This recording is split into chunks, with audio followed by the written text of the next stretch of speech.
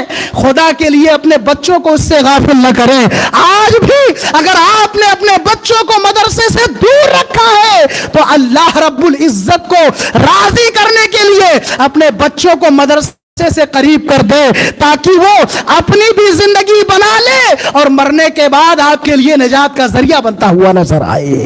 آئیے مچل کر درود پاک پڑھیں، پھر میں اپنی گفتگو کو آگے بڑھاؤں۔ اللہم صلی علی، بلند آواز سے پڑھیں۔